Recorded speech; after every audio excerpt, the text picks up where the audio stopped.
மக்கள் அனைவருக்கும் வணக்கங்க. இவனுங்க பாருங்க, இவனுங்க 2 பேரும் நம்ம சாப்பாடு கொண்டாடுறத பார்த்துட்டு முன்னாடியே வழிய மறைச்சு முதல்ல எனக்கு சாப்பாடு குடுத்துட்டு போ!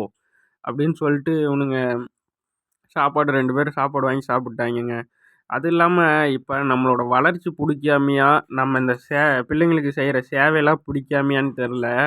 2 லேடிங்க யூடியூப் சேனல் வச்சிருக்க லேடி தான். ஒரு லேடி முதல்ல வந்து என்கிட்ட தம்பி தம்பின்னு பேசிட்டு இருந்த லேடி, இன்னைக்கு எவனோ போய் யாரோ அது கமெண்ட்ல போயிட்டு தப்பா பண்ணதுக்காக நான் டம்மி ஐடி வச்சிருக்கேனாமா. நான் டம்மி ஐடி வச்சிருக்கேன். 5 ஐடி வச்சிருக்கேன். அது எல்லாமே என்னோட டாக் படம் இருக்க ஐடி தான். அந்த ஐடியில நான் கமெண்ட் யாருக்குமே பண்ணல. அது வந்துட்டு என்னைய போய் போலீஸ் கம்ப்ளைண்ட் குடுக்குறேன், அத குடுக்குறேன், இத குடுக்குறேன்னு மிரட்டி மன உளைச்சல குடுத்துட்டு இருக்குதுங்க. நான் இந்த சேவைய யார் என்ன மிரட்டினாலும் பயப்பட மாட்டேன். என் மனசாட்சிக்கு பிடிச்சிருக்கு. இந்த சேவை செய்யறது என் மன நிறைவா இருக்கு. எத்தனை எதிரிகள் உருவானாலும் உங்கள் உதவியோட சேவைய செய்வேங்க.